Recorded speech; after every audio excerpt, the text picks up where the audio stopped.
श्री राधे, हरे कृष्णा, श्री राधा बाबा की जय हो, श्री श्री भाई जी महाराज की जय हो, श्री गोविंद महाराज की जय हो। श्री राधे, आज है लीलावली बाग प्रथम का फोर्थ पार्ट, बतरस की लोलुपता। आपको ये पार्ट समझने से पहले इसके इसके पीछे के पार्ट देखने होंगे जो 5-5 से 6 मिनट के हैं। प्लीज कृपा करके एक बार उनको देखना, लीला में मजा आएगा, आनंद आएगा। ये राधा बाबा के भाव की लीलाएं हैं जो उनके साथ ठाकुर जी ने की थी। तो श्री राधे, हरे कृष्णा। बतरस की दोलुप्ता। निकुंज का एक कक्ष। रात्रि का समय श्री प्रियप्रियतम ने ब्यालू कर लिया। वे सिंहासन पर प्रसन्न मुद्रा में बैठे थे।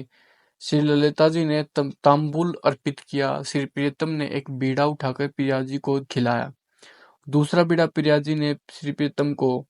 श्री प्रिय ललिता जी तो तथा अन्य सखी मंजरियां सहचरिया आसपास खड़ी हैं। तभी श्री प्रियतम ने मनोहार के स्वर में श्री प्रिया जी से निवेदन किया, क्या एक बात पूछूं? श्री प्रिया जी ने श्री प्रियतम की दृष्टि से दृष्टि मिलाते हुए कि क्या कहा, क्या क्या बात है, पूछो। श्री प्रियतम कहने लगे, अभी अभी बात मन में उभर आई तो पूछने की इच्छा जाग उठी। शाम को फुलवारी में पुष्प चयन कर रहा था। गुलाब का फूल लेने को हाथ बढ़ाया तो कांटों के बीच से अपना हाथ बढ़ाना पड़ा। वह विस्मय करने लगा कि कांटों के बीच में गुलाब, यह भला कैसी बात है?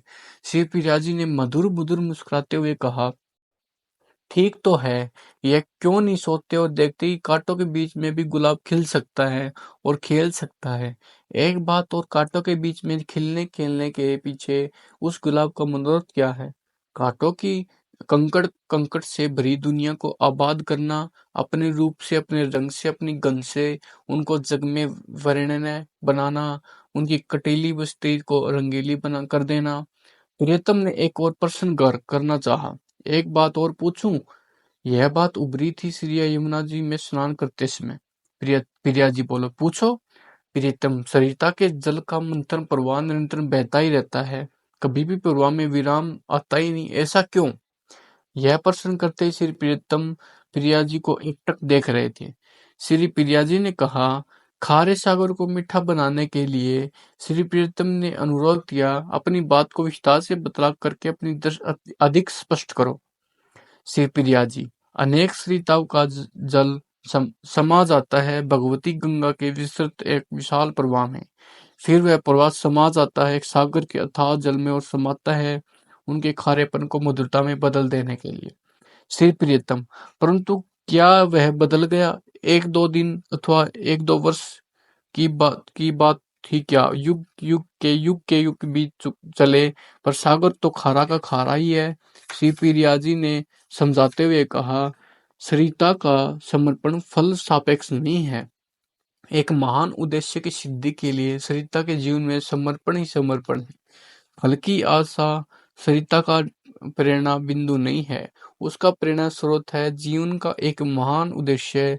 उनका महान उद्देश्य सागर को मधुर बना देता है।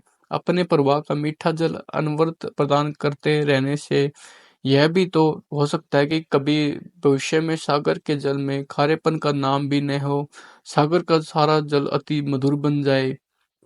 श्री प्रियतम ने उल्लाल उल्लास भरे स्वर में कहा, अति सुंदर, अति सुंदर। अच्छा, एक बात और बता दो, आकाश में इतने तारे क्यों हैं? आज श्री प्रियतम ने के प्रश्न समाप्ति नहीं हो रहे थे।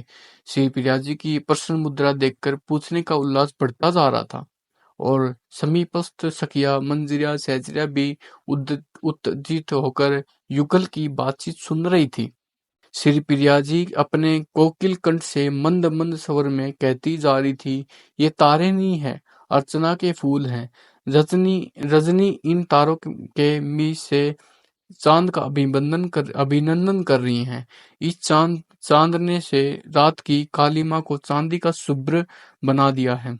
जो अपना धन लुटाकर दूसरे की कालिमा को रूप रूप हली बना दे, उसके गीत क्यों न गाए जाएं? प्रश्नवाचक चिन्ह। श्री प्रियतम, अच्छा, एक बात और उभर आई, ये बादल क्यों बरसते हैं? श्री प्रिया जी उल्टे एक प्रश्न कर बैठे। इस प्रश्न का उत्तर बाद में दूंगी, पहले तुम बतलाओ कि कभी कभी तुम्हारे नैन सजल क्यों उठते हैं और कभी-कभी वह सजलता दोनों कपोलों को क्यों भिगो देती हैं? ऐसा क्यों? सिर प्रीतम यह तुम क्या पूछ बैठे? और इन सखियों, मंजरियों और सहचरियों के समक्ष इसका उत्तर देते बनता नहीं। जब तूने पूछ ही लिया है तो सकुचाए स्वर में इतना ही कह सकता हूँ कि वह सजलता उभर आती है। इन सखियों, मंजरियों, सहचरियों की स्वार्थ शून्य सेवा भावना को देख के, उनके आत्मोत्सर्ग को देखकर अंतर की द्रवशीलता कभी कम होती ही नहीं, वही आर्द्रता कभी कभी छलक कर बाहर आ जाती है। श्री प्रियाजी, ये समय श्याम मेघ भी यही कह रहे हैं। कौन जाने उन्होंने शायद तुमसे ही प्रेरणा ली हो।